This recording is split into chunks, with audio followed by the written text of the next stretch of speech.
Kita mau bahas satu materi yang diberi judul dalam poster "Jangan Biarkan Dirimu Nganggur". Bagi yang punya buku Prinsip Hidupku, silahkan boleh buka halaman 79. Berkaitan dengan waktu yang diberikan oleh Allah Subhanahu wa Ta'ala. Menurut Anda waktu itu nikmat nggak, Pak? Nikmat? Nikmat. Mana yang lebih besar? Nikmat waktu atau nikmat makanan? Nikmat waktu atau nikmat makanan? Waktu. Mana yang lebih besar? Nikmat waktu atau nikmat duit? Waktu. Waktu. Gimana? Aduh, yang belakang jaga duit ya. Kalau dulu duit dah waktu. Karena waktu itu nyari duit, Pak. Cara mengukurnya kayak gini. Cara mengukurnya. Anda lebih sedih mana? Kehilangan waktu atau kehilangan uang? Yang benar. Jadi kalau misalnya kehilangan uang 1 juta sama kehilangan waktu 1 jam, itu lebih menyedihkan yang mana, Pak? Serius? Ya, waktu memang nggak bisa dicari. Tapi kejujuran suasana batin nggak bisa dibohongi. Orang bisa stres gara-gara kehilangan 1 juta, kehilangan 2 juta, pusing dia. Ini kan uang belanja hari ini, kenapa hilang? Tapi dia scroll HP selama 1 jam, 2 jam gak terasa hilang tanpa ada perasaan sedih. Seperti itu ya. Itulah kita. Sehingga bagi kita, nikmat harta itu lebih berharga daripada nikmat waktu.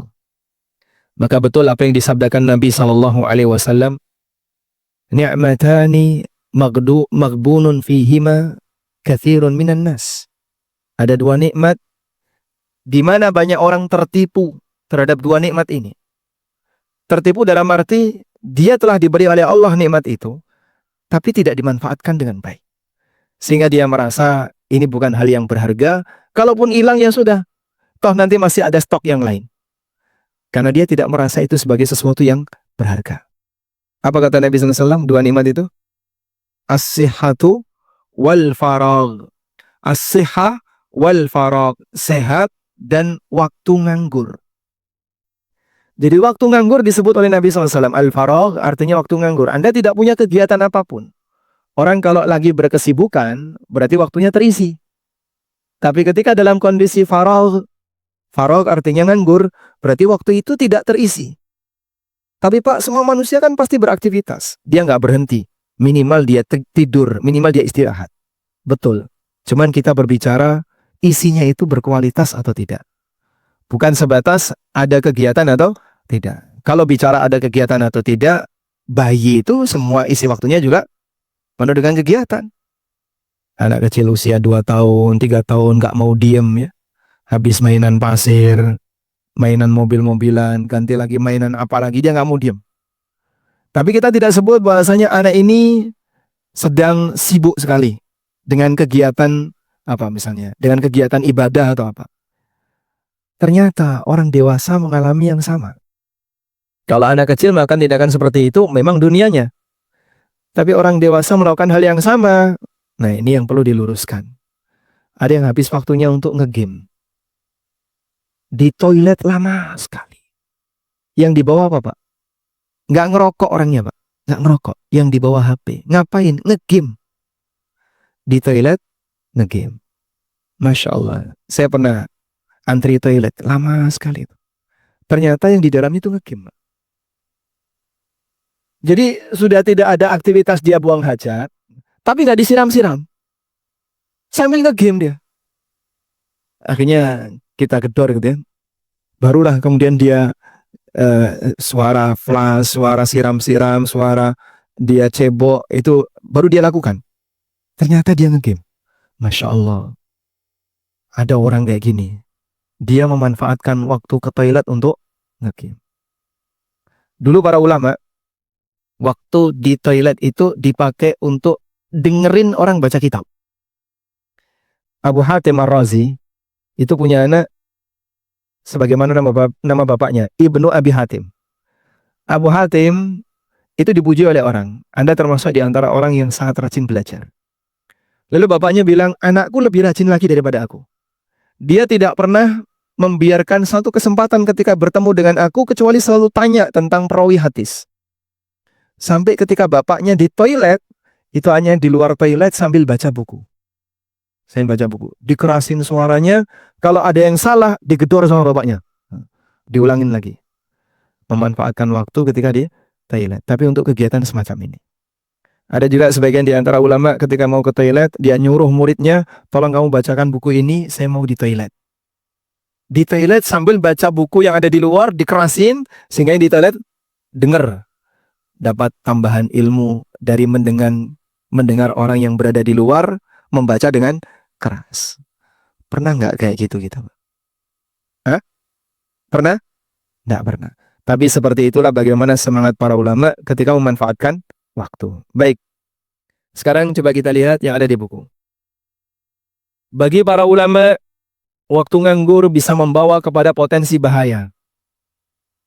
Karena ketika seseorang itu nganggur, dia bisa menjadi senjata setan untuk melakukan aneka maksiat.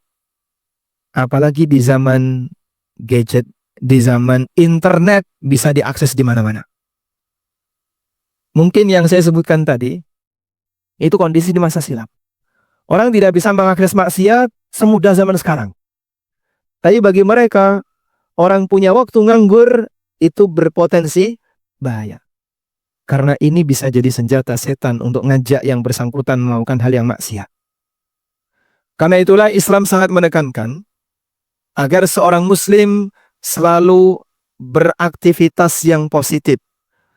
Karena sesuatu kalau tidak dipakai untuk hal yang manfaat, pasti akan digunakan untuk hal yang tidak bermanfaat. Kalau tidak dipakai untuk ketaatan, bisa jadi akan dimanfaatkan oleh setan untuk kemaksiatan. Allah Subhanahu wa taala ngasih motivasi, fastabiqul khairat. Berlomba-lombalah kalian dalam melakukan kebaikan.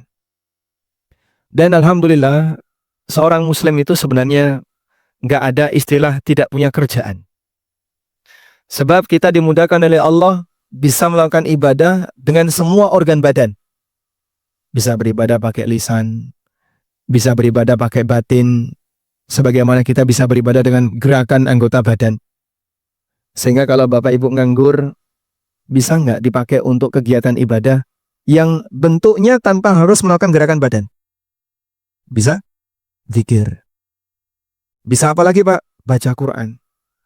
Sehingga seorang muslim tidak akan ada istilah, saya sudah kehabisan media untuk ibadah. Tidak ada. Sebab ibadah bagi seorang muslim ada di banyak tempat. Boleh dia ibadah dengan lisan, sebagaimana dia bisa beribadah dengan anggota badan. Baik.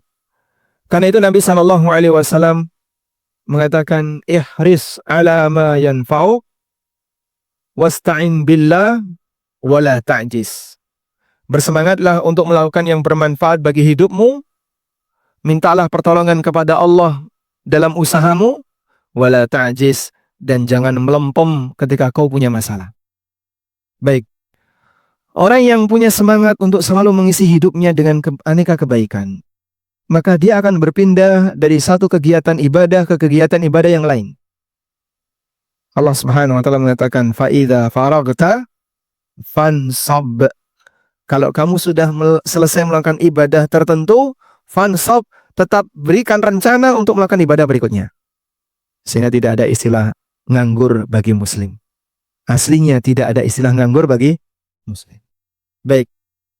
Saat kita sibuk dengan hal yang positif, kita akan terlupakan untuk melakukan perbuatan yang negatif. Demikianlah karakter jiwa manusia. Jika dia fokus dengan hal yang positif, maka dia akan terlupakan untuk melakukan sesuatu yang negatif. Dan sebaliknya, kalau dia dibiarkan nganggur, sekali lagi, akan terisi dengan sesuatu yang berpotensi negatif. Saya bacakan keterangan Ibnu Qayyim rahimahullah ta'ala. Kata beliau, فَإِنْ فَهِيَ النَّفْسُ إِنْ لَمْ تُشْغِلْهَا بِالْحَقِّ شَغَلَتْكَ بِالْبَاطِلِ وَهُوَ الْقَلْبُ إِنْ لَمْ تُسَكِّنْهُ مَحَبَّةَ اللَّهِ عَزَّ وَجَلَّ سَكَّنَهُ مَحَبَّةَ الْمَخْلُوقِينَ وَلَا بُدَّ. Itulah jiwa yang jika kau tidak sibukkan jiwa dengan kebaikan, syagalatka bil batil, maka jiwa itu akan menyibukkanmu dengan kebatilan. Jika kau tidak mengisi jiwa itu dengan kebaikan, jiwa itu akan menyibukkanmu dengan kebatilan. Wa huwal qalbu, dan itulah hati. Illam tusakkinhu mahabbatallah, jika hati itu tidak kau ajak untuk bisa menjadi tenang karena mencintai Allah, sakkanahu mahabbatul makhluk, maka hati itu akan merasa nyaman dan merasa tenang ketika dia cinta kepada makhluk. Maksud Ibnu Qayyim adalah, kalau kita tidak melatih hati ini untuk mencintai Allah, maka hati itu akan terlalu bergantung kepada makhluk. Pada posisi ketika hati itu terlalu bergantung kepada makhluk, apa yang terjadi? Dia tidak akan bisa menikmati kedekatan kepada Allah Subhanahu wa Ta'ala. Sehingga saat ibadah nggak sabar, pengennya cepat selesai. Tapi kalau lagi ngobrol, waktu hilang tanpa terasa. Ada orang misalnya, jangan sholat tarawih di sini. Kenapa? Lama sekali. 8:30 baru selesai. 8:30 itu sudah lama ya Pak. Itu di Jogja ya. Karena biasanya jam 8:15 sudah selesai. Di sini saja 8:15. Selisih 15 menit itu perhitungan Pak. Saya pernah di WA oleh salah satu takmir. Pak, tolong kalau jadi imam jangan kelamaan, jangan komplain. Padahal cuman saya tambahin 10 menit Pak. Dari yang biasanya 8:20 selesai, ini 8:30 selesai. Orang kalau lagi sholat tarawih Pak, yang paling sering dilihat apa Pak? Jam. Dapat 2 rakaat, nengok ke belakang. Dapat 2 rakaat lagi, nengok ke belakang. Betapa berharganya waktu orang ini, sampai ketika waktunya dipakai sholat 2 rakaat saja, seolah-olah dia sudah kehilangan waktu banyak. Kok lama ya? Biasanya jam 8:15 sudah selesai, ini 8:30 baru selesai. Udah selesai salam sholat tarawih, ngobrol sama temannya 9:30 Pak. Dan dia tidak merasa kehilangan waktu. Nggak ada ceritanya orang lagi ngobrol dan dalam posisi dia nggak punya kesibukan, bolak-balik lihat jam, itu nggak ada Pak. Dia bisa asik menikmati itu, walaupun waktunya hilang, tapi dia tidak merasa ada yang hilang. Sama-sama ada isinya. Tapi kenapa ketika dipakai untuk ini dia merasa hilang waktu, tidak masalah. Tapi ketika dipakai untuk sholat, selisih 5 menit saja komplain. Ada apa itu Pak? Karena dia lebih senang sama makhluk daripada senang sama Allah. Maka ketergantungan batin seorang hamba, ketika sama makhluk dia bisa nyaman, sama Khalik dia nggak nyaman. Bermunajat dalam waktu ketika dia sendirian, itu nggak bisa lama. Begitu selesai sholat wajib, dia zikir, teman-temannya sudah pada bubar semua, satu-satu. Wah, itu sudah pengen bangkit gitu ya. Kalau bukan karena target zikir, mungkin dia segera bangkit. Sehingga saya belum selesai, saya belum baca ayat kursi, saya belum baca tasbih 33 kali, saya belum ini, tapi yang lain sudah keluar satu-satu. Gimana kira-kira? Termotivasi untuk segera keluar, dia gelisah kapan bisa cepat selesai. Gak sabar untuk nahan diri ketika membangun kedekatan dengan Khalik. Makanya yang seperti ini perlu dilatih. Sebab kita semuanya akan mengalami satu kondisi di mana kita pasti sendirian. Kapan itu? Saat mati. Sehingga ketika kita hidup, suasana kita sendirian kok nggak betah. Coba bayangin, nanti ketika kita berada di alam kubur, saat kita dimakamkan, kita sendirian. Nggak ada temannya, kecuali amal. Maka sang hamba tidak akan bisa mendapatkan ketenangan jika dia tidak melatih dirinya untuk dekat dengan Allah di saat sendirian. Maka terkadang ya, kita perlu mencoba memaksa. Coba saya paksa. Malam ini persiapan, tidur di awal waktu, bangun di akhir waktu, sama saja ya. Tidur di awal waktu, lalu berusaha untuk bangun di awal waktu. Yang biasanya belum bangun, tapi dia berusaha memaksakan diri untuk bangun. Jam 3 misalnya dia bangun. Baik, untuk kali ini saya tidak bangunkan siapapun. Biasanya mungkin dia bangunkan istrinya, dia bangunkan suaminya, tapi kali ini dia sendirian. Dalam posisi dia sendirian, dia tahan diri, jangan sampai ngantuk. Saya ingin banyak bermunajat kepada Allah. Ada satu sesi khusus yang kadang kita perlu memaksakan diri untuk itu. Sebab kalau tidak, selamanya yang namanya malas itu akan merajai dan menguasai kita. Abu Muslim Al-Khawlani rahimahullah, beliau ini termasuk mukhadram. Mukhadram itu apa? Orang yang pernah hidup di zaman Nabi SAW dan sudah masuk Islam, tapi tidak pernah ketemu Rasulullah SAW. Seperti Uwais Al-Qarni, itu mukhadram. Raja Najasyi, itu mukhadram. Dia masuk kategori tabi'in karena tidak pernah ketemu Rasulullah SAW. Raja Najasyi itu sezaman dengan Nabi atau tidak? Ya, sezaman dengan Nabi SAW atau tidak? Sezaman. Siapa yang meninggal duluan? Raja Najasyi. Apa dalilnya? Rasulullah SAW sholat gaib untuk Raja Najasyi. Sehingga dia Muslim, dan Raja Najasyi ini meninggal dunia sebelum Rasulullah SAW. Sampai disolati oleh Nabi SAW dalam peristiwa sholat jenazah gaib. Tapi gak pernah ketemu Nabi SAW. Sehingga Raja Najasyi bukan sahabat. Bukan sahabat, tapi tabi'in. Karena definisi sahabat adalah orang yang pernah ketemu Rasulullah SAW dalam kondisi beriman kepada beliau dan mati sebagai mukmin. Baik. Abu Muslim Al-Khawlani itu ulama dari Syam dan beliau tidak pernah ketemu Rasulullah SAW. Kedatangan beliau di Madinah di zaman Abu Bakar. Beliau menyesal tidak masuk dalam daftar sahabat. Sebab sahabat itu punya hak istimewa dalam syariat ini yang dipuji oleh Allah dalam banyak tempat di Al-Quran. Saat Abu Muslim itu bangun tidur, beliau mencambuk kakinya. Ayo bangun. Begitu dia melek, langsung kakinya dicambuk. Ayo bangun. Tidakkah kamu ingin berjejal bersama para sahabat ketika masuk surga? Nah, itu cara untuk memotivasi diri yang dilakukan oleh Abu Muslim. Kau memang bukan sahabat, tapi apa kau tidak ingin untuk kumpul bareng sahabat ketika mereka bareng-bareng masuk surga? Itu contoh ya, orang yang memaksakan dirinya untuk apa? Untuk berzikir kepada Allah, untuk beribadah kepada Allah, melawan malasnya dengan mencambuki kakinya. Berarti menyiksa diri boleh nggak Pak? Ya bukan disimpulkan menyiksa dirinya gitu ya. Anda tidak harus bawa cambuk. Ya. Misalnya suruh istrinya nyubitin juga bisa ya. Baik, kita lanjutkan. Wa huwal lisan illam tushghilhu bidzikri syagalaka bil-lagwi. Itulah lisan. Jika kau tidak sibukkan lisan dengan berzikir kepada Allah, maka lisan akan menyibukkanmu dengan hal yang sia-sia. Banyak ngomong yang tidak ada makna. Sesuatu yang bernilai yang dilakukan oleh lisan, ada yang bentuknya baca Quran, ada yang bentuknya mengucapkan kalimat thayyibah, ada yang bentuknya membaca buku-buku agama, menyampaikan nasihat agama, membahas tentang Al-Quran dan Sunnah, dan seterusnya. Itulah lisan. Baik, coba masing-masing kita ngukur penggunaan lisan kita ini Pak. Lebih dominan dipakai apa? Ngobrol urusan dunia atau ngobrol urusan agama? Yang mana? Dunia. Dunia. Nah itu bukti bahwasanya kita belum memaksimalkan lisan ini untuk kegiatan agama.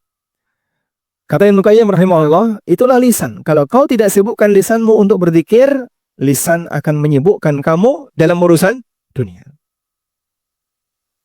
Karena itu terkadang perlu diberi target juga, Pak. Contohnya gimana? Saya jadikan tugas ya untuk para jamaah ya. Di antara jamaah yang datang dari tempat paling jauh mana? Paling jauh. Dari mana, Pak? Oh, dekat sini, Masya Allah. Yang paling jauh mana yang paling jauh? Dari mana? Mana?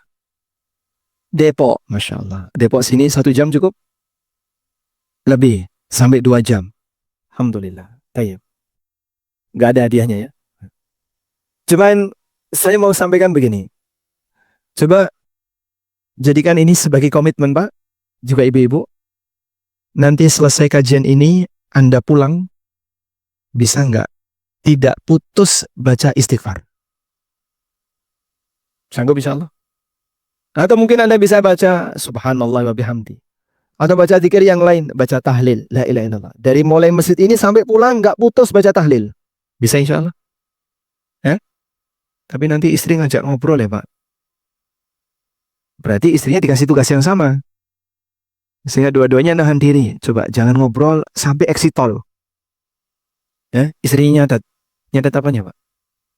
Istighfar dicatat. Masya Allah. Nggak perlu dicatat, Pak. Sudah ada yang nyatet. Malaikat pencatat amal. Anda tidak diperintahkan untuk menghitung sendiri amal Anda. Allah yang ngitung. Manusia, Masya Allah. Andaikan disuruh untuk ngitung sendiri amalmu. Coba kau hitung sendiri amalmu, nanti kau laporkan dan akan dibayar. Kita beramal. Dan Allah sendiri yang nyatat. Ahsahullahu wa nasu. Allah, ini tolong kamu kerjakan. Nanti buat laporan. Bekerjalah, ini karyawan. Laporan, maka setiap aktivitas yang dia lakukan, dia catatin. Jam ini ngapain, jam ini saya ngapain. Sehingga dalam satu hari ini ada sekian kegiatan yang dia lakukan. Kemudian dilampirkan sebagai laporan harian. Ada perusahaan yang kayak gitu? Ada ya. Baik. Kira-kira Pak, andaikan kita beramal kepada Allah disuruh seperti itu, sanggup nggak Pak? Sanggup? Nggak sanggup Pak. Nggak sanggup. Masya Allah. Kasih sayang Allah kepada hambanya. Pertama, nggak ada yang disia-siakan oleh Allah. Nggak ada yang kececer Pak. Sehingga Bapak melakukan amal apapun, semuanya tercatat. Besar, kecil, semuanya tercatat. فَمَنْ يَعْمَلْ مِثْقَالَ ذَرَّةٍ khairan. Siapapun yang beramal walaupun seberat dzarrah berupa kebaikan, yarahu, manusia ini akan melihatnya besok di hari kiamat. Sehingga semuanya tercatat.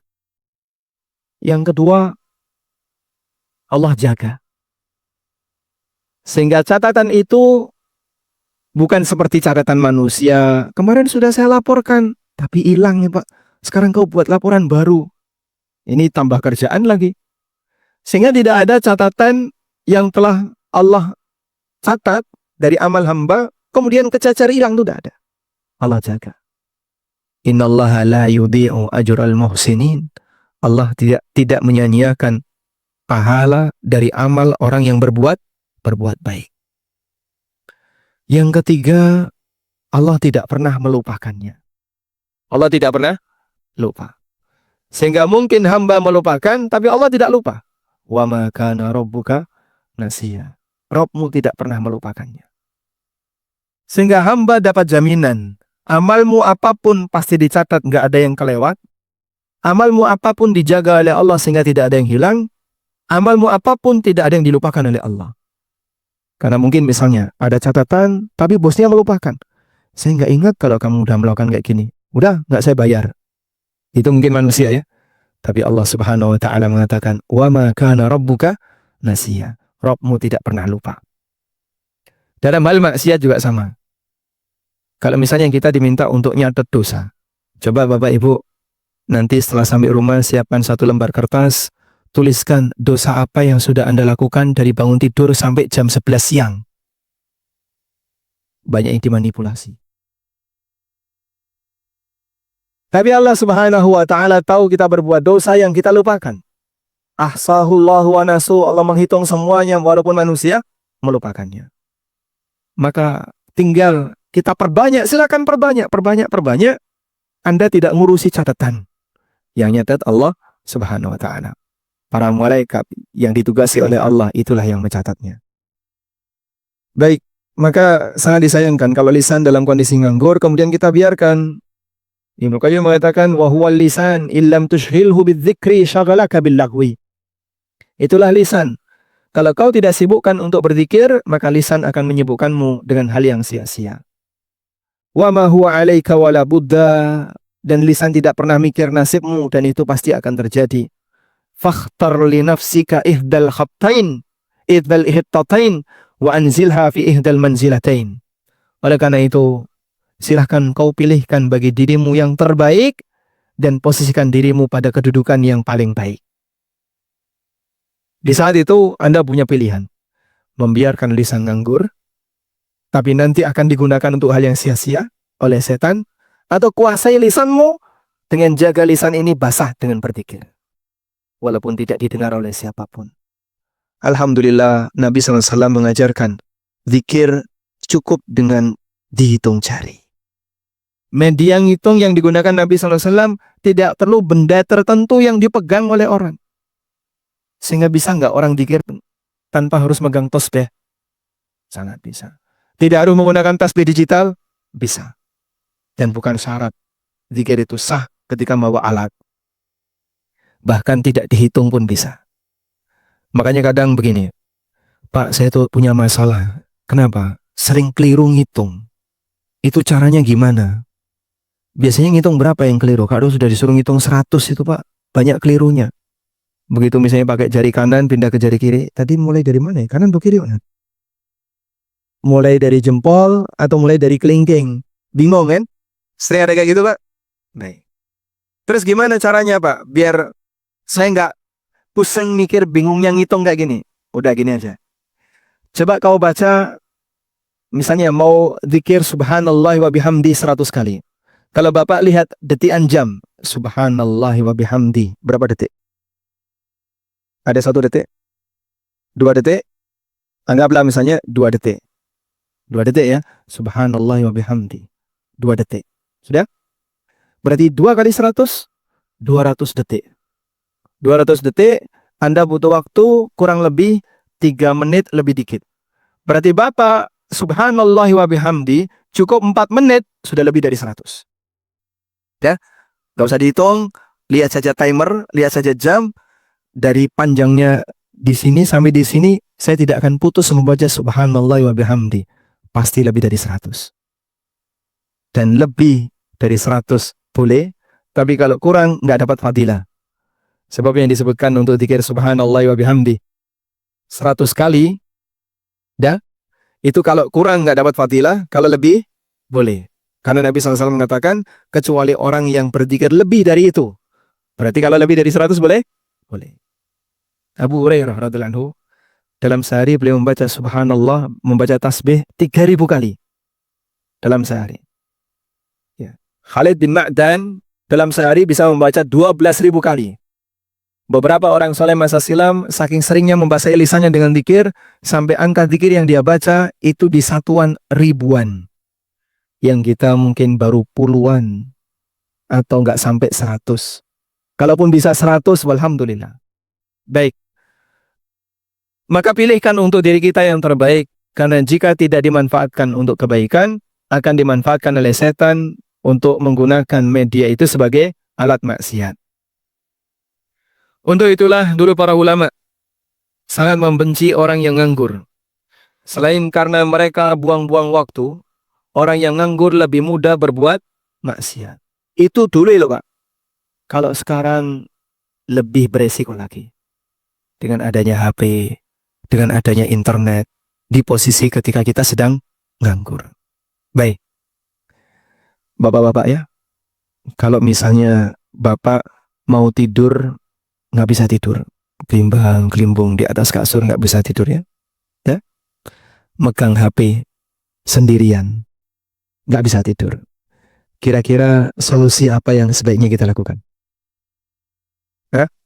Nyetel murotal sampai tidur. Nyetel murotal langsung tidur. Masya Allah. Murotal pengantar tidur.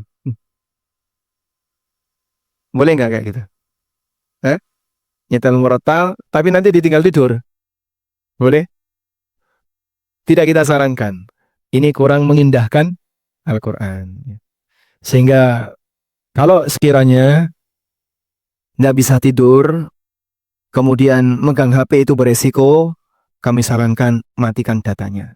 Taruh di tempat agak jauh yang tidak terjangkau dengan tangan. Insya Allah lebih aman ya. Baik.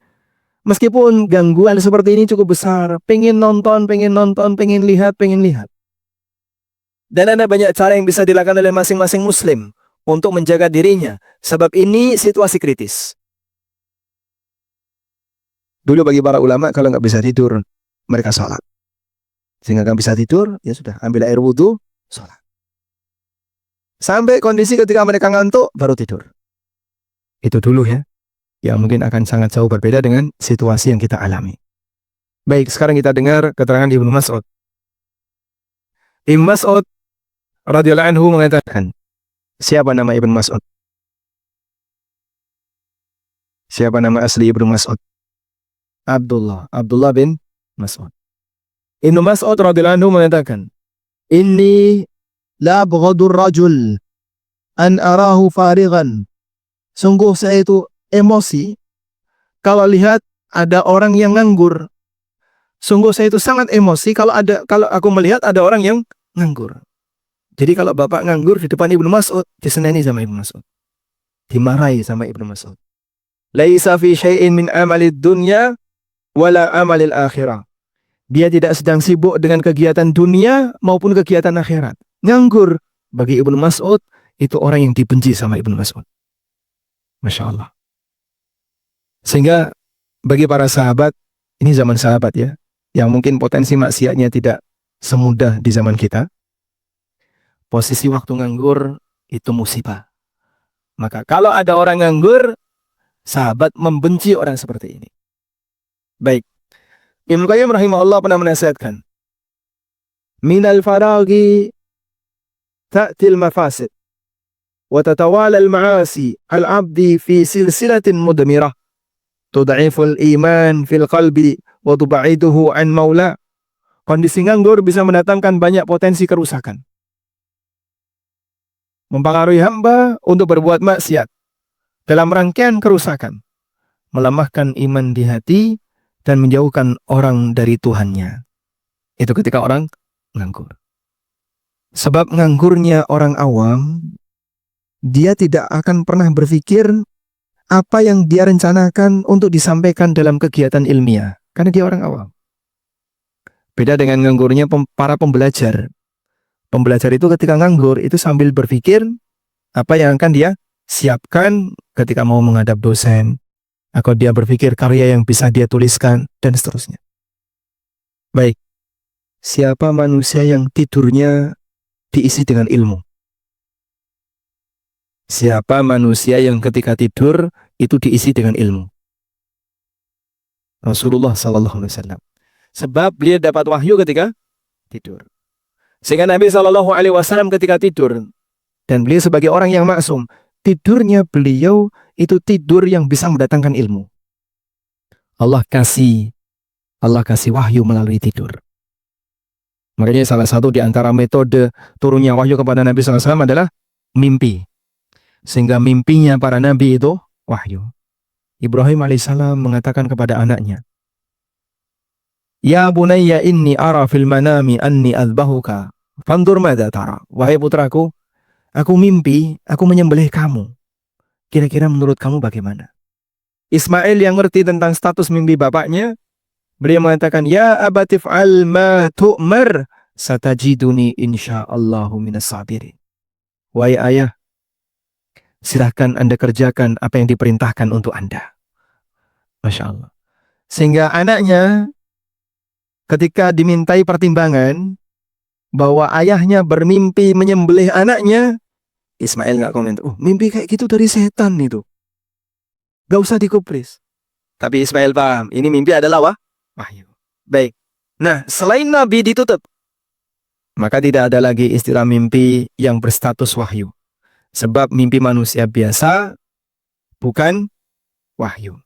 Makanya Nabi Muhammad SAW pernah mengatakan, Tanamu aini wala yanamu qalbi. Mataku tidur, tapi hatiku tidak tidur. Sehingga hatinya Nabi SAW walaupun beliau sedang tidur, hatinya penuh dengan gemuruh hikmah yang ada di dalamnya. Baik, itu Nabi Pak, yang nggak mungkin bisa ditiru Pak. Karena mereka adalah orang yang diberi kondisi khusus oleh Allah. Kita beralih ke selain Nabi. Selain Nabi, suasana tidur mereka dipengaruhi oleh rutinitas yang mereka lakukan. Karena kan biasanya yang kebayang dalam tidur salah satunya apa? Bawaan perasaan. Kenapa muncul bawaan perasaan itu? Sesuai aktivitas yang sedang dia kerjakan.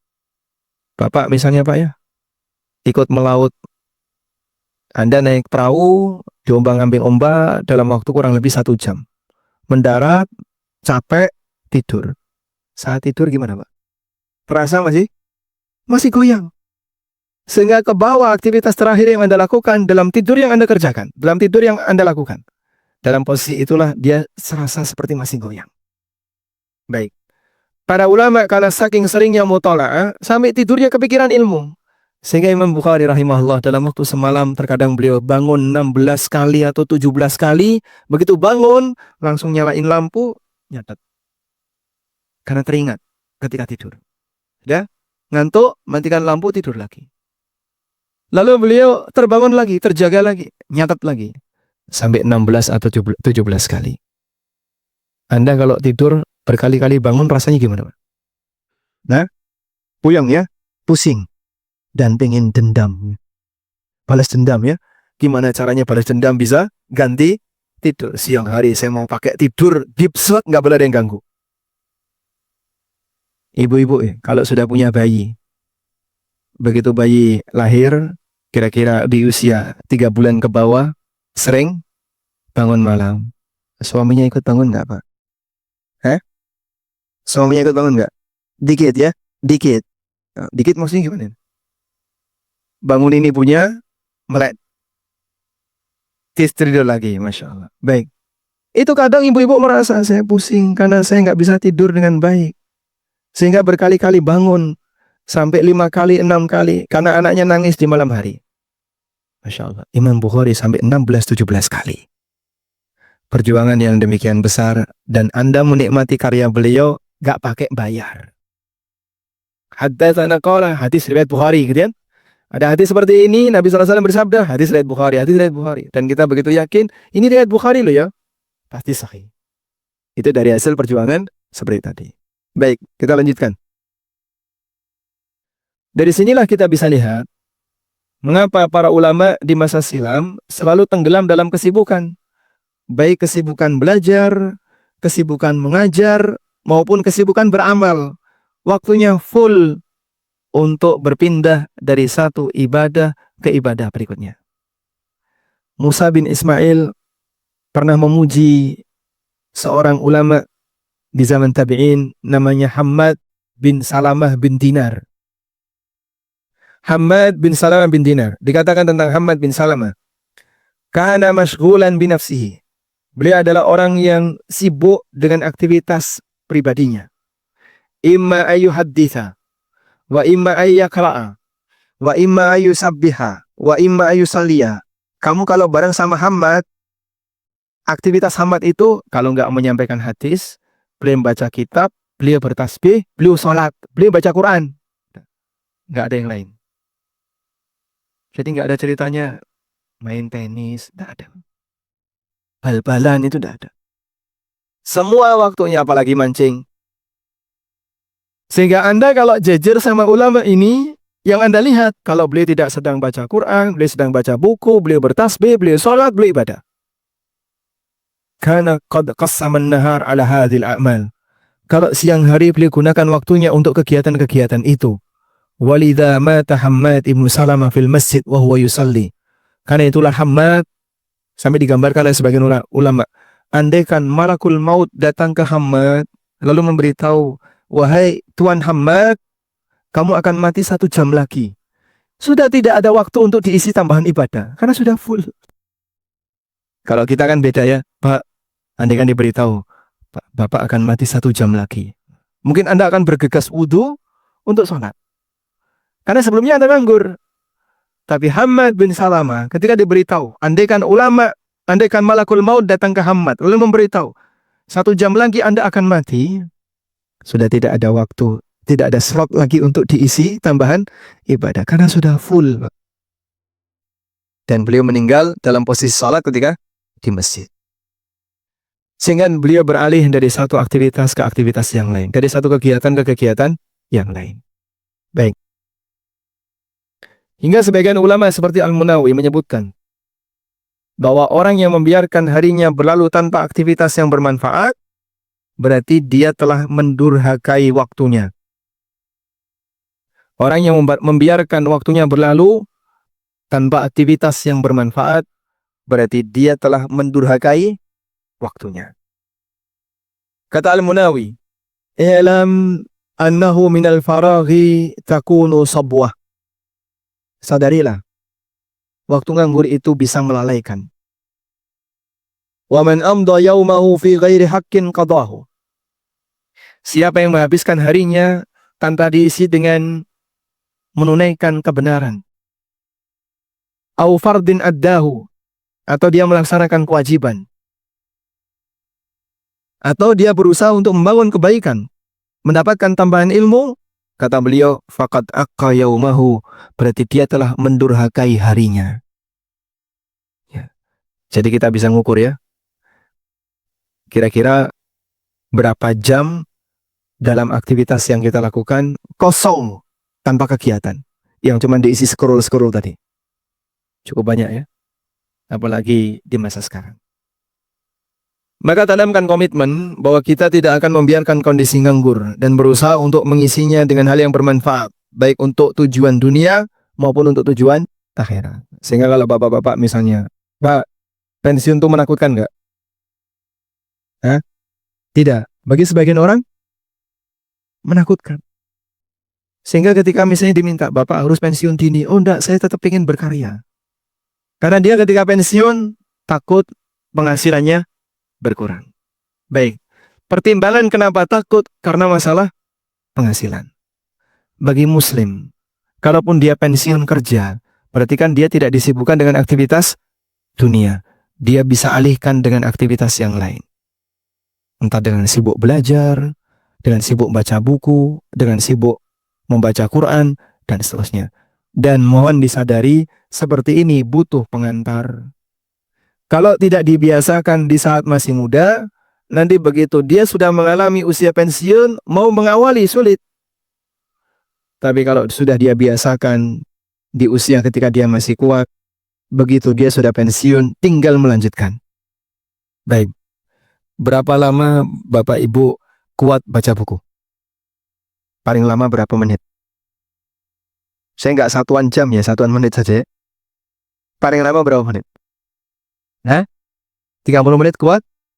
Nggak ngantuk? Ngantuk. Umumnya orang kan kayak gitu ya. Jadi dia baca buku-buku yang bukan Al-Quran ya, dia baca textbook.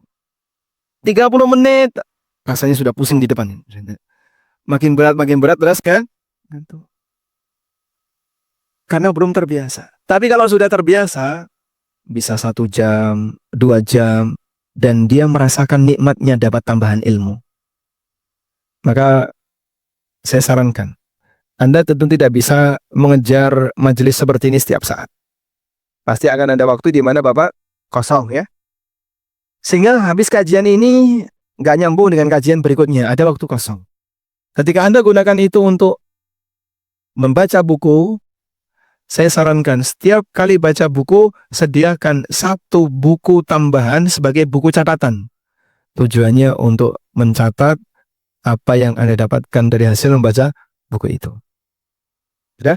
Ini akan terasa lebih nikmat, karena ketika cuma dibaca scan saja, scan, dapat 2 halaman, ngantuk, itu tidak akan ada yang mengendap. Tapi kalau ketika Anda baca buku, sambil ada buku catatan asisten, yang nanti ketika Anda baca sesuatu, punya hal yang bermanfaat, Anda pindahkan ke situ, insya Allah biasanya lebih melekat. Baik. Dan sebagai saran terakhir, sebelum jam 10:30, kita akan bacakan bagaimana keterangan para ulama di saat mereka begitu serius memanfaatkan waktunya. Pertama, para ulama menyarankan agar kita lebih sibuk dengan aktivitas pribadi daripada kumpul bareng teman. Awsa ba'du salafi wa ashabi, awsa ba'du salafi ashabahu. Faqal, sebagian ulama ahli hadis, mereka menasihatkan kepada para muridnya, idza kharajtum min indi fatafarraqu. Kalau nanti kalian sudah selesai ikut kajianku, segera pulang sendiri-sendiri. Wala tajtami'u, dan jangan kumpul setelah kajian. La'alla ahadakum yaqra'ul Qur'ana fi tariqihi. Karena kalau kalian pulang sendiri-sendiri, bisa jadi di jalan kalian bisa murojaah. Wa mata istaba'tum tahaddatstum. Tapi kalau kalian kumpul, pasti ngobrol. Ibu-ibu izin suaminya, karena suaminya kerja ya, bes izin sama suaminya, Bang, hari ini saya mau hadir kajian. Jam berapa? Jam 9. Izin jam 9, ikut kajian. Pulangnya jam 3. Masya Allah. Daurah. Masya Allah. Kajiannya selesai jam 11. Dari jam 11 sampai jam 3 kemana? Kelayapan dia. Mampir ke sini, mampir ke sini. Kadang ada program makan di kafe dengan iuran tertentu, gantian bayari. Masya Allah. Pantas begitu ngumpul, selesai kajian, langsung ngumpulin dosa dan ngumpulin lemak. Nah, habis kajian makan-makan. Ya, ada sebagian jamaah ibu-ibu yang seperti itu. Dia cerita, kami kalau habis kajian, terus ke warung mana, iuran, kumpulan sekian. Sampai ada ibu-ibu yang komplain. Saya nggak punya duit untuk iuran, gimana? Lu ada apa? Kok kami nggak punya duit? Kajiannya gratis. Ya, habis kajian kita diajak untuk iuran kumpul bareng, terus makan-makan di mana-mana. Pantes. Selesai jam 11, pulang jam 3. Nah, kan suaminya belum pulang kerja. Jadi nggak ketahuan. Izinnya tadi kan waktu keluar, tapi tidak izin waktu balik. Baik. Makanya Bapak tolong dicurigai yang kayak gitu Pak ya. Baik. Selanjutnya. Ini ada keterangan yang disampaikan oleh Khalil bin Ahmad Al-Farahidi. Beliau ulama ahli bahasa di zaman tabi'in. Baik.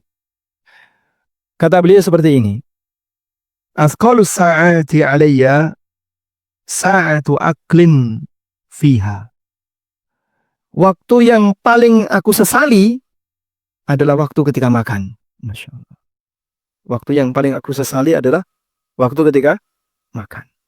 Kayak apa itu Pak? Jadi beliau merasa kehilangan banyak waktu gara-gara makan. Kita enggak kan ya? Menyediakan banyak waktu untuk kulineran. Sehingga yang jadi dari Jakarta Barat ke arah timur, yang dari timur ke barat. Ketemu di Sudirman. Subhanallah. Hanya untuk ngejar kuliner, orang butuh waktu ngantri. Belum macetnya ya, macet 2 jam. Sampai sana cari parkir. Habis dapat parkir, antri meja. Antri tempat makan. Setelah antri tempat makan, antri ambil makanan. Subhanallah. Untuk satu urusan makan, dia bisa menghabiskan 3 jam. Ada kajian ya. Kajian kita kurang lebih hanya 1,5 jam. Dah, selesai kajian, panitia ngundang kita makan-makan. Kajiannya 1,5 jam, acara makan-makannya 2 jam. Nggak berimbang. Nah, di sesi acara makan-makan itu, hilang waktu dalam jumlah banyak, tidak terasa. Tapi ketika kajian, bolak-balik lihat jam, nggak selesai. Karena itulah, bagi para ulama ya, kegiatan yang paling dipercepat oleh mereka adalah urusan makan. Sampai di antara mereka, yang karena tidak mau ngunyah Pak, makanannya itu dilumatkan dengan air dulu. Nah, setelah hancur baru dimakan. Baik. Kan terkadang ada makanan kan enak dikunyah Pak ya. Anda lebih milih mana? Daging potong atau daging giling Pak? Kenapa? Bisa dikunyah, lebih enak. Anda butuh waktu untuk ngunyah daging itu. Daripada misalnya dikasih pilihan, daging giling lembut, di blender sampai lembut, sampai kayak bubur gitu. Silakan dimakan. Mungkin nggak doyan. Padahal sama-sama daging. Tapi bagi para ulama, menghemat waktu itu sampai urusan ngunyah saja diperhitungkan. Kita kan tidak ya. Sampai harus ngantri makanan. Baik. Selanjutnya. Ibnu Qayyim rahimahullah pernah mengatakan, idha'atul waqti asyaddu minal maut. Membuang waktu itu lebih buruk daripada kematian. Lianna idha'atul waqti taqta'uka 'anillah wad daril akhirah. Orang ketika membuang waktu, dia nganggur, dia biarin saja, memutus hubungan dia dari Allah dan akhirat. Memutus hubungan dia dengan Allah dan hari akhir. Wal mautu yaqta'uka 'anid dunya wa ahliha. Sementara kematian hanya memutus hubungan kamu dari dunia dan penduduknya. Itu ilustrasi yang diberikan oleh Ibnu Qayyim. Sehingga mereka yang demikian gigih memperjuangkan waktu, karena bagi mereka waktu itu modal terbesar untuk kehidupan seorang hamba, dan dia berada pada dua pilihan, antara jadi lebih baik ataukah dia akan menjadi budaknya setan karena tidak memanfaatkan waktu nganggur. Wallahu alam, mungkin itu yang bisa kita sampaikan, dan kita mohon kepada Allah bimbingan agar Allah Subhanahu wa taala menjadikan waktu-waktu kita sebagai waktu yang bermanfaat. Karena terus terang saya sendiri juga merasakan ujian yang paling berat bagi hidup adalah HP. Karena HP ada banyak sekali waktu-waktu nganggur kita jadi hilang sia-sia. Wassallallahu nabiyana Muhammadin wa ala alihi wa sahbihi wasallam.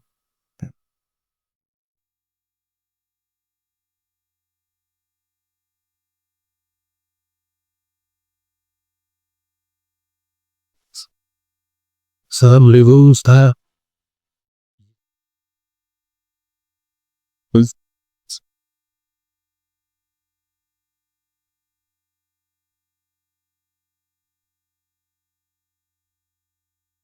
Baik.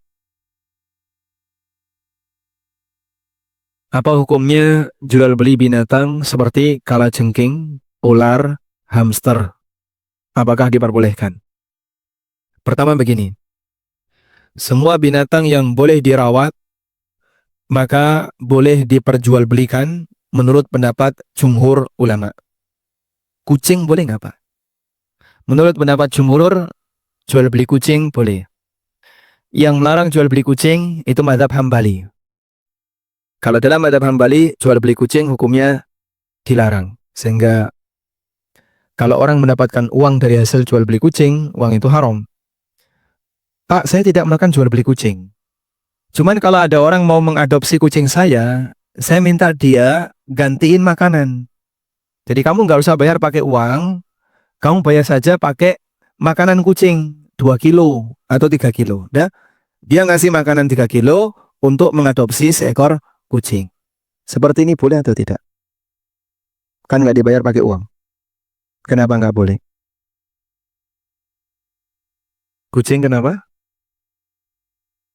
Karena ada transaksi dengan makanan. Ini juga jual beli. Namanya jual beli barter. Sehingga ada sebagian orang yang berpikir jual beli itu hanya pakai uang. Ini salah ya. Barter juga termasuk jual beli. Sehingga ketika dia mengambil solusi, kalau jual beli nggak boleh. Ya sudah, saya minta gantiin makanan saja. Kamu kasih saya makanan kucing 3 kilo. Nanti boleh ambil salah satu kucing saya. Ini sama saja dengan jual beli. Tapi bentuknya apa? Transaksi barter. Sudah?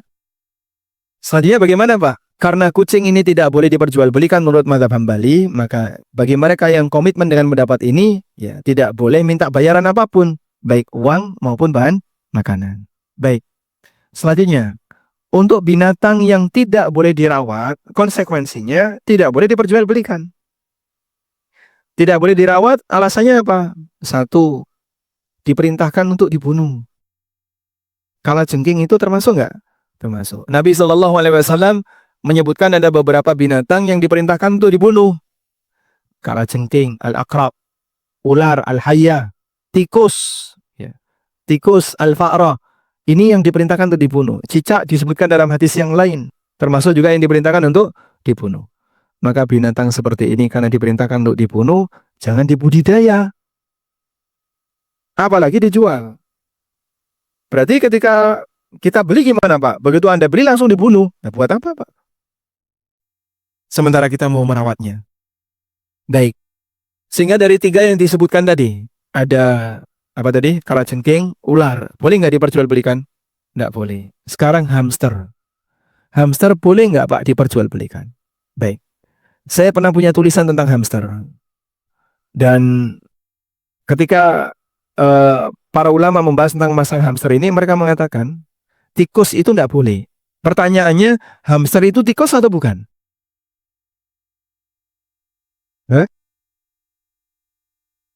Satu apa namanya? Satu family atau satu film atau satu genre? Jadi pertanyaannya kembali kepada tadi, apakah hamster itu tikus atau bukan? Kalau hamster itu tikus, berarti hukumnya sama seperti tikus.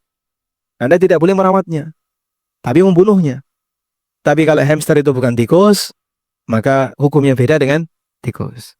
Contoh, landak itu halal. Landak itu halal. Maka apa hukumnya merawat landak mini?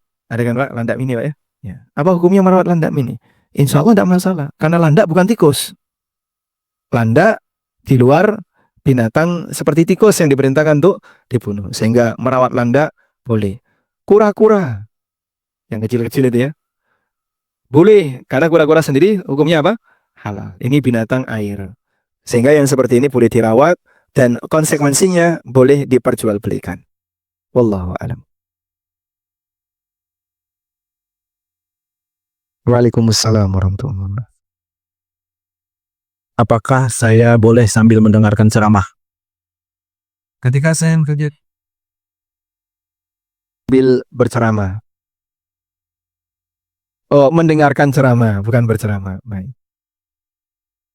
Apakah saya boleh sambil mendengarkan ceramah atau sambil mendengarkan murattal? Kalau mendengarkan murattal tidak kita sarankan.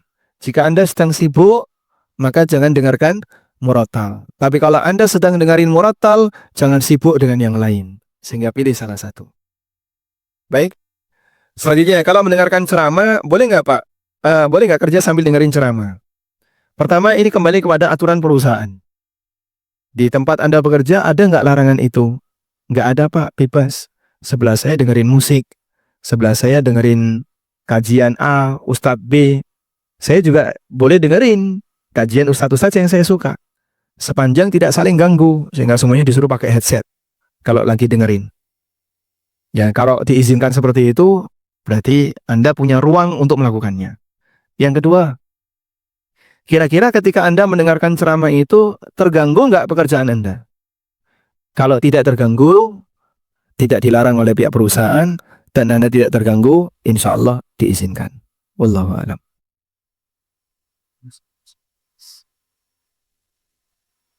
salah. Afwan, izin bertanya Ustadz, bagaimana jika berzikirnya cuma di dalam hati karena sambil kerja atau lagi di jalan di kendaraan? Apakah itu termasuk zikir dengan lisan? Apakah termasuk zikir dengan lisan? Sementara prakteknya hanya dalam hati. Dari teks pertanyaannya sudah ada jawabannya kan? Baik. Zikir sebagai amalan lisan, saya ulang ya. Zikir sebagai amalan lisan itu terhitung sebagai amal lisan jika terucap, walaupun tidak ada suaranya. Sehingga bedakan tiga hal ya. Batin, jadi memikirkan sesuatu. Yang kedua, mengucapkan sesuatu, membunyikan sesuatu. Ini tiga hal yang berbeda. Ya. Bukan syarat untuk zikir harus dibunyikan, tapi zikir harus diucapkan. Dan ketika orang mengucapkan zikir, baru terhitung sebagai zikir yang sempurna ketika diiringi dengan dorongan suasana batin. Sehingga saat misalnya Bapak mengucapkan subhanallah wa bihamdi, itu batinnya sambil diiringi perasaan, saya sedang mensucikan nama Allah dan memujinya. Subhanallah wa bihamdi, maha suci engkau ya Allah, maha suci Allah dan segala bentuk pujian untuknya. Dah? Nah, batinnya muncul seperti itu. Subhanallah wa bihamdi, saya sedang mensucikan Allah dan memujinya. Baik. Nah, untuk bacaan Al-Quran, ini ada kondisi khusus. Nabi SAW mengatakan, Zayyinul Qur'ana bi aswatikum. Hiasilah Al-Quran dengan suara kalian. Oleh karena itu, untuk bacaan Quran, dianjurkan keluar suara. Dianjurkan keluar suara. Sehingga ada bunyi minimal ya, terdengar dia. Atau terdengar orang yang berada di dekatnya. Karena Quran punya situasi khusus. Sebab Al-Quran itu diperintahkan oleh Allah, warattilil Qur'ana tartila. Bacalah Quran dengan tartil. Nah, bentuk tartil membaca Quran, tafsirnya adalah memberikan hak setiap huruf yang ada dalam Quran. Sehingga ini bunyinya apa? Ja, ini bunyinya sa, ini panjang, ini pendek, ini gunnah, ini idgham, ini iqlab, ini ikhfa. Itu ada semuanya. Khusus Quran yang seperti ini. Kalau membaca hadis, Anda tidak perlu. An Aisyah radhiyallahu anha. Nah, itu baca Quran. Aisyah, mat apa itu namanya, Pak? Mat wajib mutasil. Ain panjang ketemu hamzah. Kayak ja'a. Kan? An Aisyata. Kepanjangan mas. Loh, katanya harus tajwid. Tajwid itu berlaku untuk baca Al-Quran. Innamal a'malu binniyat. Wa innama likulli imri'im ma nawa. Perlu nggak kayak gitu? Nggak perlu. Orang bisa baca hadis tanpa harus menggunakan kaidah tajwid. Innamal a'malu binniyat. Wa innama likulli imri'im ma nawa. Sehingga ada guna, ada ikhfa, nggak dipedulikan untuk hadis. Sebab Quran punya hak khusus yang tidak berlaku untuk teks Arab yang lain. Maka Al-Quran disuarakan. Sehingga baca Quran tidak boleh cuma scan gini Pak. Scan. Ini tidak terhitung baca Quran. Pahala satu huruf dapat pahala berapa? 10. Itu kalau disuarakan, diucapkan dan disuarakan. Sehingga Anda tidak cuma umi-umi, tapi ada suaranya. Tidak cuma gerakan bibir saja, gerakan lisan, tapi ada suaranya. Karena ada hak huruf di situ. Ada guna, ada iklab, seperti yang kita kenal. Baik. Oleh karena itu, kalau Bapak zikir misalnya subhanallah ya bihamdi, tapi batin, nah ini kurang tepat. Karena zikir itu amal lisan. Memang ada amal batin, murni amal batin. Contoh, tawakal, itu amal batin. Ikhlas, itu amal batin ya. Takut, itu amal batin. Sehingga amal seperti ini tidak harus diutarakan. Aku ikhlas loh yo. Ikhlas itu bukan di lisan. Ikhlasnya di mana? Batin. Wallahu a'lam. Assalamualaikum warahmatullahi wabarakatuh, Ustaz. Izin bertanya, Ustaz. Bagaimana hukumnya sholat di masjid yang arah kiblatnya terdapat pemakaman? Antara masjid dan pemakaman tersebut dipisah oleh satu tembok besar yang menjadi bangunan di sisi depan masjid. Tidak ada jalan lain yang memisahkan, dan solusi yang terbaik bagaimana Ustadz dikarenakan masjid lain jaraknya cukup jauh. Jika masjid dan kuburan itu tanahnya beda, walaupun hanya dilapisi dengan tembok, tidak ada masalah. Karena dia berada di tempat yang berbeda. Ini tanah makam, ini tanah masjid. Terlepas dari dimanapun arah kuburan itu, mau di sebelah kiblat, mau di arah kiblat, mau di belakang masjid, selama tanahnya beda, tidak ada masalah. Tapi kalau masjid itu berada di tanah kuburan, jadi ini satu tanah, dan ini adalah tanah makam, bagian belakang didirikan masjid. Nah, dalam hal ini ulama beda pendapat. Boleh nggak sholat di situ ketika posisi makam sudah ditutup semuanya dari akses masjid? Sehingga orang yang berada di dalam masjid nggak bisa melihat makam yang ada di arah kiblatnya. Sudah ditutup. Khilaf dalam masalah ini. Dan wallahu a'lam, pendapat yang difatwakan oleh Syekh Muqbil bin Hadi Al-Wadi'i. Syekh Muqbil kita kenal ulama Yaman ya. Beliau mengatakan tidak ada masalah. Dan dalil yang dipakai oleh beliau dan beberapa ulama yang sependapat dengan beliau adalah berkaitan dengan posisi makam Nabi SAW yang berada di sudut Masjid Nabawi. Itu dihukumi di luar masjid, namun dia berada di dekat dengan masjid. Karena itu, jika kita menggunakan fatwa ini, maka Bapak sholat di situ insya Allah tidak masalah. Sebab sudah di tembok tinggi tadi. Apalagi kalau tanahnya beda. Tanah kuburan sendiri Pak, ada pagernya. Ini masjid di luar tanah kuburan, cuman berdekatan. Ya? Studio ANB sebelahnya kuburan. Dan batasnya cuma satu tembok saja. Sehingga teman-teman Jakarta yang mau ziarah kubur boleh mampir ke studio ANB ya. Wallahu a'lam. Waalaikumsalam. Semenjak suami saya wafat beberapa bulan yang lalu, hati terasa hampa. Padahal sudah diisi dengan mengaji, zikir, ikut taklim, kajian langsung ataupun via Zoom. Tapi perasaan tetap nggak enak. Bagaimana ya Ustadz untuk mengatasinya? Baik, mudah-mudahan selama ini tidak berlangsung keterusan ya. Sehingga mungkin yang saat ini Anda alami, suasana batin menjadi tidak nyaman karena teringat dengan suami yang baru saja meninggal, ya, akan berlalu dengan aktivitas yang Anda lakukan. Tetap jaga kebersamaan Anda dengan komunitas-komunitas orang yang baik, dengan kajian-kajian yang bermanfaat. Mudah-mudahan nanti lambat laun itu akan hilang dengan sendirinya. Dan memang tidak bisa langsung berubah. Makanya wanita, masa berkabungnya diberi oleh Allah rentang waktu berapa lama? 4 bulan, 10 hari. Di masa berkabung itu, wanita tidak boleh safar. Tidak boleh tidur di selain rumah duka. Sehingga misalnya malam ini, saya pengen tidur di rumah anaknya. Tidak boleh. Tidak boleh dandan. Bahkan sebagian ulama menyatakan tidak boleh pakai perhiasan. Yang biasanya sudah pakai cincin, pakai anting, dan itu terpasang terus, dari dulu terpasang terus. Maka begitu suaminya meninggal, ini dilepas untuk sementara. Anting dilepas untuk sementara. Karena tidak boleh dandan. Tidak boleh pakai perhiasan. Selama berapa lama? 4 bulan, 10 hari. Ada jamaah yang tanya, Pak Ustadz, ibu saya kesepian di rumah, sementara anak-anaknya di luar kota semuanya. Setelah bapak meninggal, ibu sendirian. Kasihan, boleh nggak saya ajak ibu untuk pulang ke rumah saya, nanti istirahat di rumah kami, di rumah anaknya. Tapi harus safar. Cuma masalahnya begini, ada banyak anak terkadang ngurusi satu ibu nggak sanggup, Pak.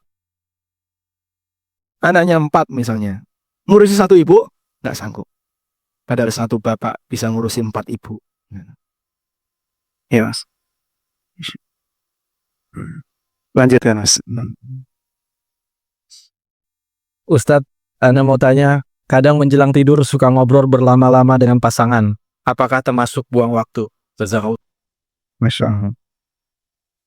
Sampai jam berapa itu ngobrolnya? Baik.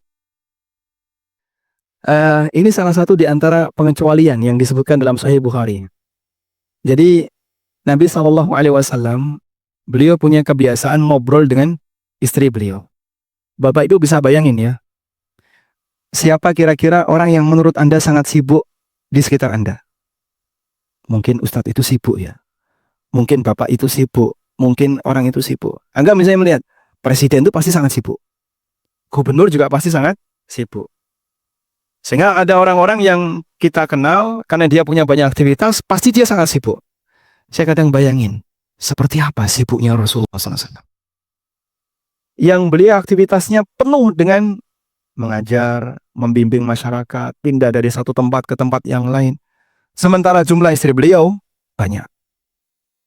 Sehingga waktunya terbagi untuk ini, terbagi untuk ini. Dan itu pun ketika untuk istri harus dibagi 9. Sehingga satu istri dapat jatah berapa menit untuk bisa membersamai Rasulullah SAW. Maka di saat itulah Nabi SAW memanfaatkan waktu kedekatan dengan istrinya sebelum tidur. Beliau punya kebiasaan setiap sore itu keliling. Jadi begitu selesai asar, maka beliau keliling ke seluruh rumah istrinya. Dikunjungi semuanya. Setiap hari. Dan yang terakhir adalah istri yang dapat jatah di malam itu. Sunnah yang hilang di tengah kita. InsyaAllah. Gimana? Sunnah ya keliling-keliling tadi Mas. Kok sunnah yang mana itu loh? Mau dipraktekkan Pak? Bapak namanya siapa Pak? Coba saya sebutkan. Baik. Maka Nabi SAW memanfaatkan waktu kebersamaan dengan istrinya menjelang tidur. Beliau ngobrol dengan Ummu Salamah, beliau ngobrol dengan Aisyah dan seterusnya. Nah, itu kemudian dijadikan dalil oleh Imam Bukhari bahwa ngobrol dengan istri nilainya sama seperti mutola'atul kitab. Seperti mempelajari Alkitab. Oleh karena itu para ulama mengatakan semua bentuk obrolan di waktu malam sia-sia kecuali mutola'atul kitab, munadharah ilmu, dan sama istri. Itu pengecualian. Nah, maka baca Quran nggak kuat lama, baca kitab ngantuk, yang terakhir ini kesempatannya. Tinggal satu ini ya, bersama dengan pasangan. Wallahu a'lam. Biasanya yang tidur duluan yang siapa, Pak? Bapak atau Ibu? Ibu? Bapak, Masya Allah. Baik, mungkin satu pertanyaan lagi Ustadz. Assalamualaikum Ustadz. tentang tema waktu sibuk. Agar sholat khusyuk dianjurkan untuk sibuklah di sholat. Bagaimana memaknai sibuk ini Ustadz? Syukron atas penjelasannya. Rasulullah Shallallahu Alaihi Wasallam pernah sholat, lalu ada sahabat datang ngasih salam, dan beliau tidak jawab karena beliau sedang sholat. Kemudian Nabi Shallallahu Alaihi Wasallam selesai sholat menyampaikan kepada sahabat itu, Inna fis salati la syughla. Sesungguhnya dalam sholat itu sudah penuh dengan kesibukan. Maka saya tidak bisa menjawab salam kamu karena sholat sendiri itu sudah penuh dengan kesibukan. Nah, makna dari kalimat ini adalah, pertama, orang tidak boleh melakukan aktivitas di luar sholat ketika sedang sholat. Kecuali aktivitas darurat yang tidak mungkin bisa dihindari. Contohnya apa? Mengawasi anak. Dia sholat sambil bawa anak. Kadang gendong anak. Kadang apalagi megangi anak. Dan seterusnya. Atau ada situasi kondisional yang membahayakan. Ada ular. Atau ada binatang-binatang berpisah. Atau gerakan dalam rangka menyempurnakan sholat. Saf depan kosong karena ditinggal sama orangnya, lalu dia maju, merapat ke sebelah kanan atau ke sebelah kiri, dan seterusnya. Di luar itu dilarang. Karena sholat itu sudah sibuk. Maka jangan tambahi dengan kesibukan yang lain. Yang kedua, kesibukan sholat itu bentuknya adalah batin ini diisi dengan mikir apa yang dikerjakan dalam sholat. Sehingga saat dia membaca Al-Fatihah, pikiran tidak melayang kemana-mana, tapi fokus dengan apa yang dibaca dalam sholatnya. Dia membaca Alhamdulillahirabbil alamin, renungan apa yang ada dalam hatinya. Dia baca Ar-Rahmanir Rahim, renungan apa yang ada dalam hatinya. Maka orang yang sholat sibuk, lahir batin. Mungkin kalau kesibukan lahiriah bisa diupayakan dengan baik. Anteng, nggak banyak gerak. Tapi kesibukan batin, ini yang sulit. Orangnya di masjid, hatinya sudah sampai dapur. Kadang sudah sampai jemuran. Karena turun hujan. Dan yang lainnya. Batin seorang hamba ketika dia sedang sholat, bahkan kadang nyusun kegiatan setelah sholat. Habis ini mau ngapain saja ya? 1, 2, 3, 4. Begitu selesai salam, geblak, tidur. Padahal dia tadi ketika sholat sudah nyusun aneka kegiatan. Berarti batinnya tidak fokus. Oleh karena itu, bagi orang yang menyadari bahwa dalam sholat itu sudah penuh dengan kesibukan, dia diajarkan, kalau sedang sholat, jangan sibukkan fisikmu dan batinmu dengan kegiatan yang lain. Wallahu a'lam. Baik, mungkin demikian yang bisa kita bahas.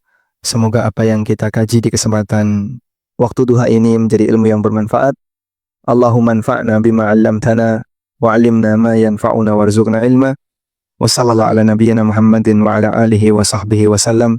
Wa akhiru da'wana anil hamdulillahi rabbil alamin. Wassalamu alaikum warahmatullahi wabarakatuh.